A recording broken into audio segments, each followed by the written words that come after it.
The last time my family spoke to me like I mattered was the night they left me standing alone in our living room right after my mother introduced me as the disappointing one.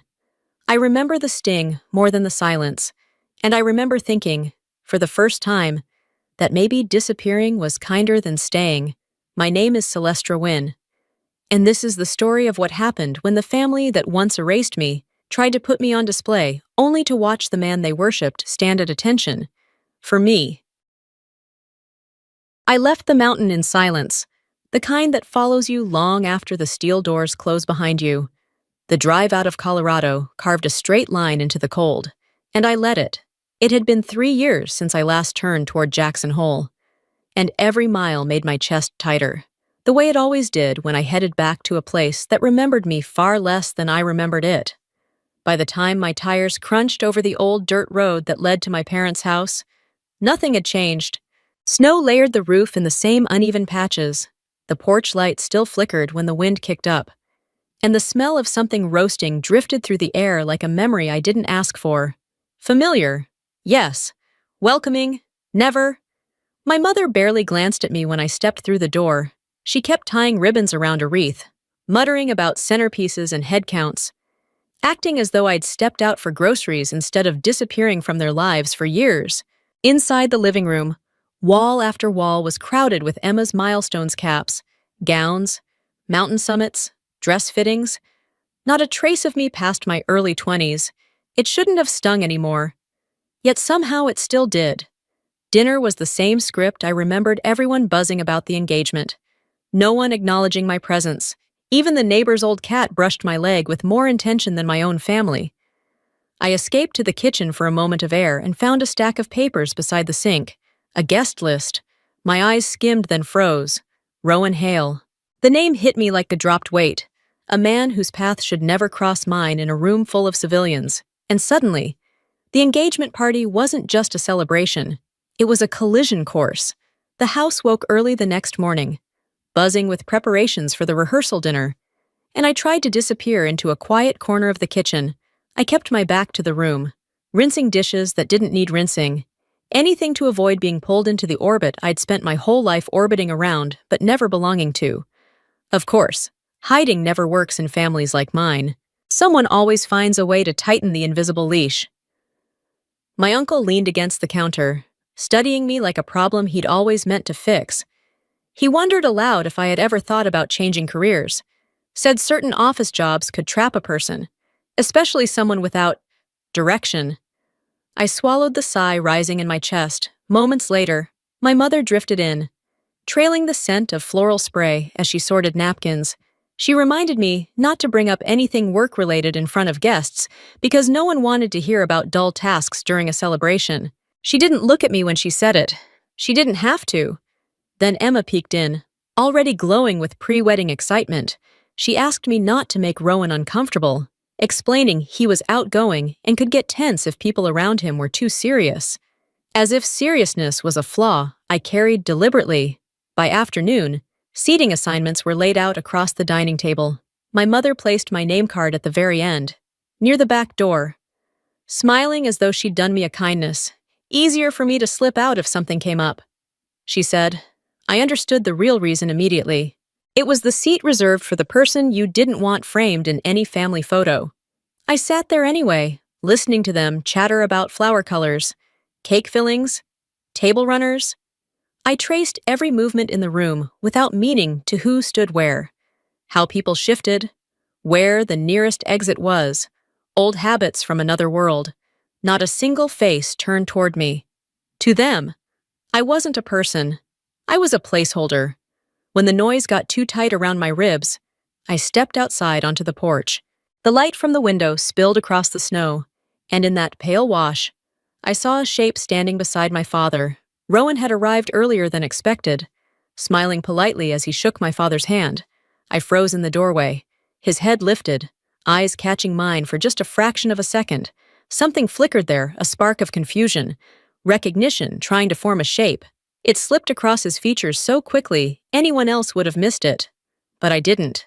I felt the shift like pressure dropping before a storm. Rowan had seen me somewhere his fiancé could never imagine. No, he had heard me. A voice you only hear through layers of static, over open channels meant for men who go into places most people hope never to think about. And that was the moment I knew the danger wasn't just in being overlooked anymore. It was in being recognized. The rehearsal dinner glowed warm and golden, full of clinking glasses and soft laughter meant to make everyone feel at ease. I stayed along the edges, a shadow moving between pockets of conversation. Careful not to stand anywhere Rowan's gaze could settle too long. But recognition, once awakened, doesn't need direct eye contact. It hunts. Emma brought him around for introductions, beaming as she spoke. When she gestured toward me with her usual vague description, I watched Rowan's expression shift by degrees, first polite, then uncertain, then something sharper. His eyes widened just enough to register the echo of a memory brushing past him. I felt my pulse climb. He wasn't reacting to me as Emma's sister. He was trying to place a voice, a tone, a command wrapped inside a moment he survived. A server brushed by, and Rowan's glass trembled in his hand. Not from nerves, not from excitement. I recognized the stance, instantly, shoulders angling, weight shifting, body bracing itself around a question he hadn't yet articulated. He was sifting through fragments he didn't know he'd kept. I held still, hoping the distance between our worlds would muffle whatever trace of me he was reaching for. Then he turned to greet someone, and the cuff of his sleeve pulled back. The scar, long, pale, unmistakably placed exactly where the post-mission report had marked it. Kingsport Icefall, a mission that should have stayed sealed behind thick metal doors and security clearances. A mission where hesitation would have meant he and his team never came home, and I had been the one to authorize the extraction. The floor didn't move, but my balance did, not because of fear of him, but because of what would happen if he succeeded in stitching that memory to my face. In this room, I was supposed to be the quiet sister with the forgettable job.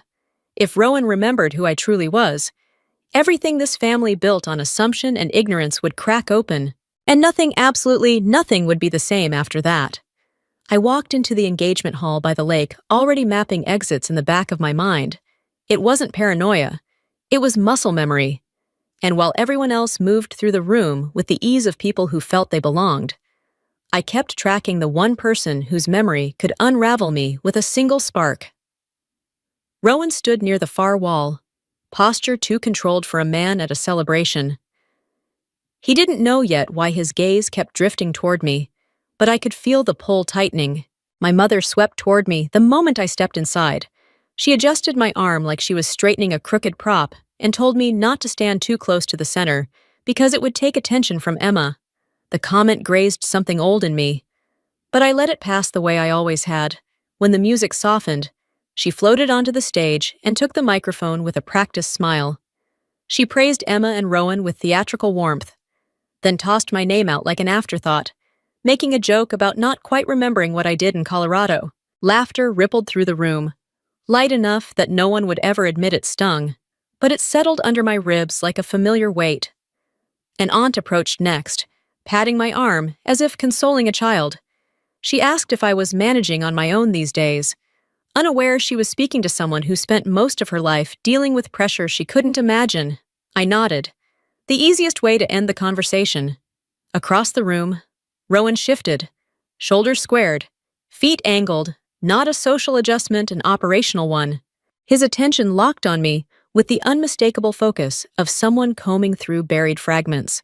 When Emma pulled me closer for a group photo, he tilted his head the way a seal does when something doesn't add up. His eyes fixed on me, unblinking, a crease forming between his brows. One breath, one flicker, and I could tell he'd touched the edge of a memory he wasn't supposed to have. The celebration grew louder as the night stretched on, but Rowan stayed unnervingly sober, like he'd slipped into a different frequency. I lingered near the buffet table, pretending to study the food while keeping my expression blank. The more I avoided meeting his eyes, the more determined he seemed to track me through the crowd. He eventually drifted toward me, stopping at a polite distance. He said my name like it was a test soft, cautious, searching. I answered with the same careful neutrality, hoping not to give anything away. He started to speak again, then froze, as if a distant sound threaded through his memory. My gaze fell to his wrist, and everything inside me tightened. The scar, faint but unmistakable, rested exactly where the medical report placed it after the Kingsport icefall mission. Rowan followed my eyes, and the realization that washed over him wasn't subtle. He closed his hand over the mark, not out of shame, but instinct, the way a person shields the connection between past and present. A server bumped him, and the glass slipped from his fingers. The sharp crack of it hitting the floor cut through the room, but his reaction afterward told the real story. His hand trembled not from surprise, but from recognition flickering to life. He stared at me with widening clarity. I saw shock, disbelief, questions he wasn't ready to voice. He stepped back, chest rising as if bracing himself, his mouth parted. And for a terrifying moment, I thought he might speak a title that would shatter the entire evening. Emma appeared at his side, asking if he was all right. He answered after a long second, but his eyes never left mine. Something in him had clicked into place. Maybe my stance, maybe my eyes, maybe a command he once heard in the dark. Whatever it was, the truth had surfaced. Rowan was remembering me, and there was no turning it back. The night reached that delicate point when a party feels balanced on its own excitement, right before everything slips. The DJ lowered the music. Lights dipped warmer, and my mother claimed the microphone as if she'd rehearsed the moment in front of a mirror. I stayed exactly where she wanted me at the far end of the room, tucked behind a floral arrangement big enough to hide a person's entire existence. Then she called my name, loud and bright enough to cut through every conversation. She wanted me on stage. She wanted me in the frame. She wanted control, and pulling me forward was her way of tightening her grip, stepping toward her. I felt dozens of eyes lift toward me, curiosity mixing with that soft, polite pity people reserve for someone they assume hasn't made much of their life. My mother leaned close when I reached her side. Her whisper, sharp as a wire, "Keep smiling. Don't make things awkward." I forced a steady breath, letting the years of discipline smooth out any reaction. She lifted the mic again, praising Emma's future with Rowan, then tossed a jab in my direction about how impressive it was that I'd managed to show up despite my busy office job. Laughter trickled through the hall, and there, just beyond the first row of guests, Rowan stood 5 steps back, his expression locked not in amusement, but in something far more focused. Emma slipped beside me for a photo, grabbing my wrist.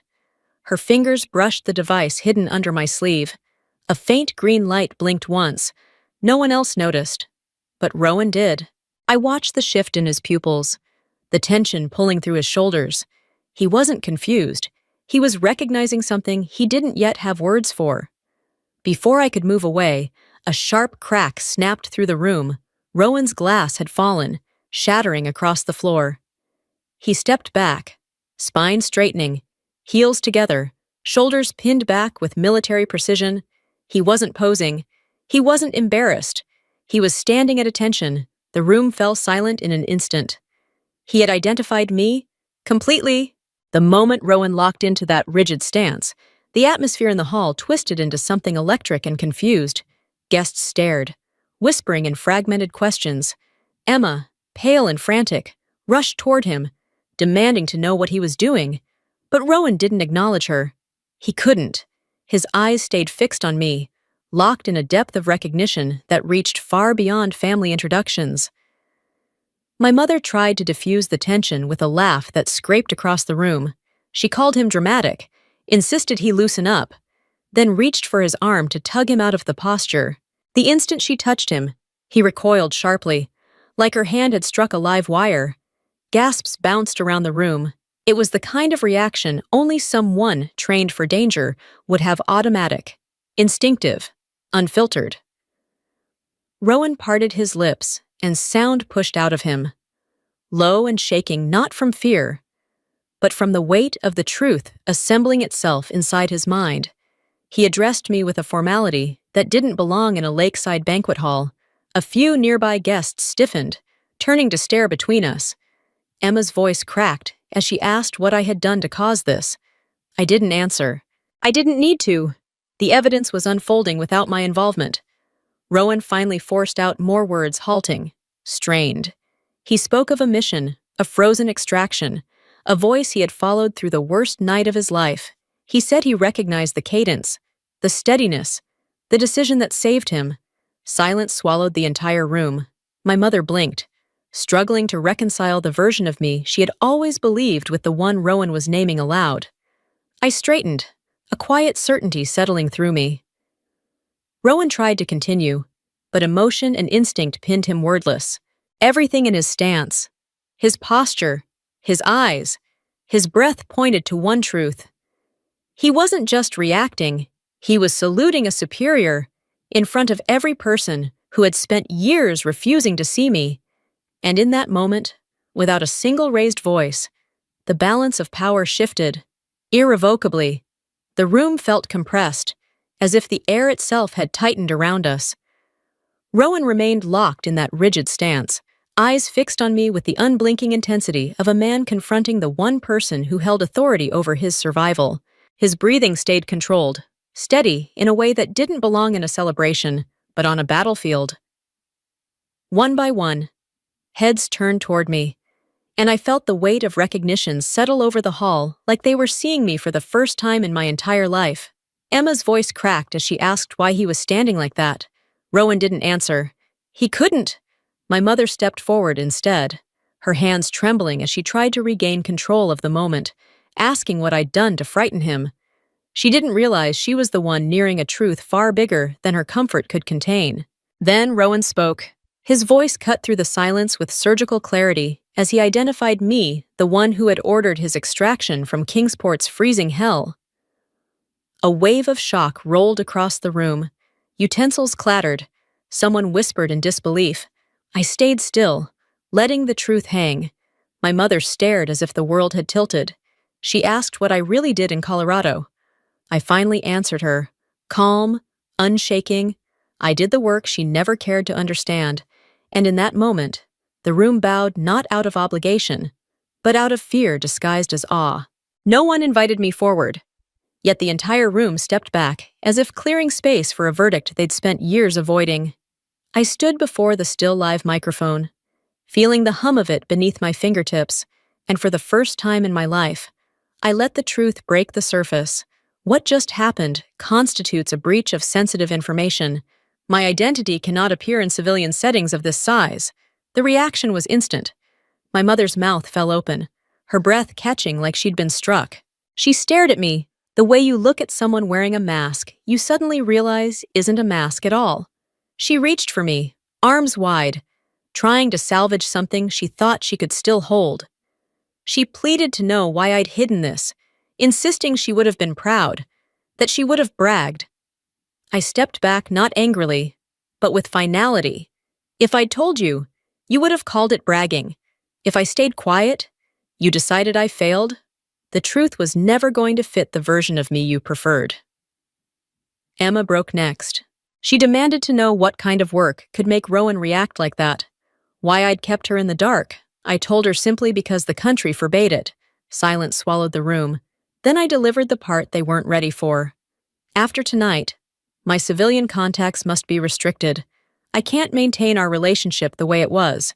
My mother cried. Emma crumpled into a chair, but I wasn't sorry. Rowan still stood at rigid attention, carved from duty. I released him with a quiet command. He exhaled, but his eyes held respect that hadn't been there hours earlier. I walked out untouched, leaving behind a celebration in ruins and a family finally forced to see the stranger they'd always refused to know. Winter in Montana carries a cold that settles straight into the bones, but it never feels hostile to me. It feels clean, honest. I spend my days in a Northern Command facility where silence is normal, not suspicious, and where no one fills the quiet with assumptions about who I should be. People here care about precision, readiness, responsibility, nothing more, nothing less. No one asks why I keep my life offline. No one measures my worth by titles or family narratives. They simply expect me to do my job well. And I do.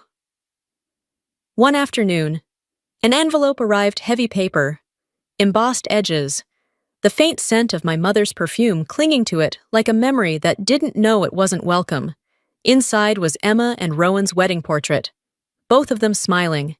Untouched by the chaos of that night, I felt no bitterness, no sting of comparison, just an unexpected lightness. I filled out the RSVP with steady handwriting, unable to attend due to national assignment. Nothing more.